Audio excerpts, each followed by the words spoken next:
Assalamualaikum warahmatullahi wabarakatuh.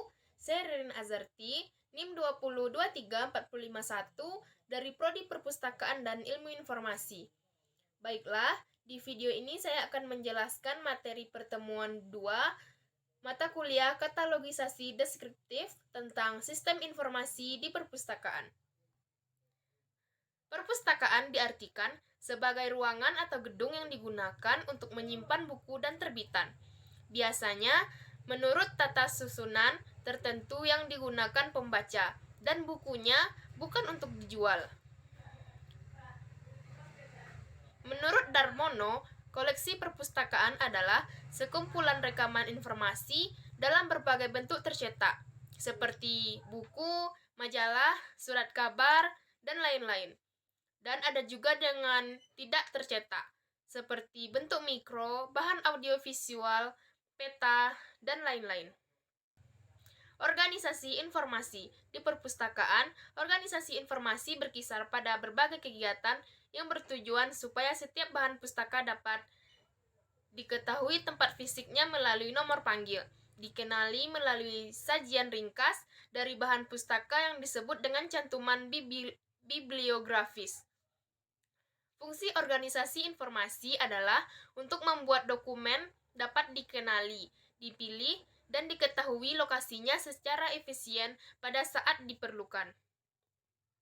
Ini adalah contoh bagan kerangka dasar sistem informasi. Ada masukan, pencatatan ciri dan penataan, dan keluaran ada komponen sistem informasi. Yang pertama ada bahan pustaka, media informasi rekam balik, cetak maupun non-cetak yang disimpan di perpustakaan. Yang kedua ada susunan koleksi. Ada dua cara yang dapat dipilih untuk menyusun koleksi perpustakaan, yaitu dengan penempatan relatif atau subjek dan penempatan tetap. Menempatkan dengan salah satu ciri bahan pustaka kecuali penempatan subjek. 3. Katalog. Sajian ringkas koleksi perpustakaan berupa kartu, buku, maupun yang terbacakan mesin seperti opak. 4. Pengguna pemustaka. Pengguna perpustakaan yang memanfaatkan koleksi di perpustakaan tersebut. Proses dalam sistem informasi. Yang pertama ada pengindeksan atau pengatalogan. Meliputi semua proses yang berkaitan dengan masukan pada sistem tersebut, seperti analisis subjek, klasifikasi, dan pembuatan katalog. Yang kedua ada temu kembali informasi. Proses temu kembali dikerjakan pada bagian keluaran oleh pengguna melalui penelusurannya.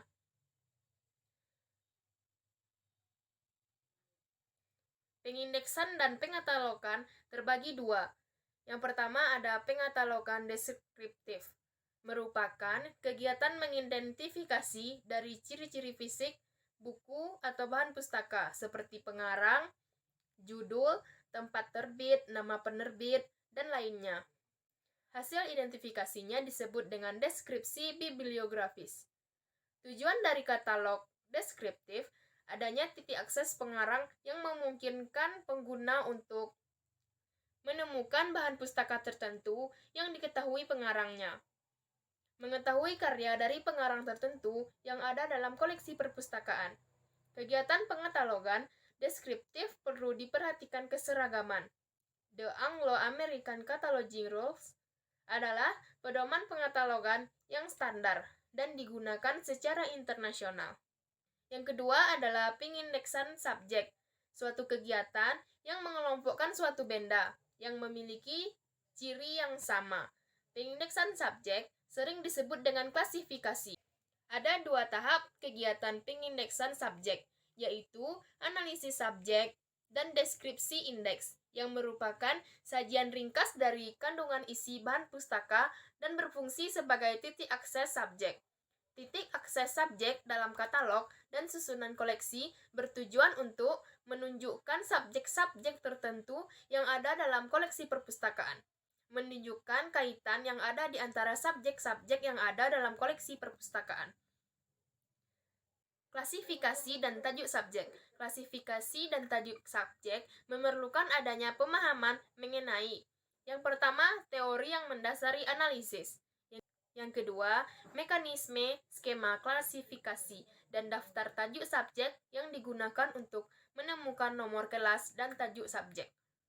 Dalam pelaksanaannya, harus disesuaikan dengan sarana temu kembali yang akan disusun dalam sistem informasi di perpustakaan, khususnya yang berkaitan dengan pendekatan subjek.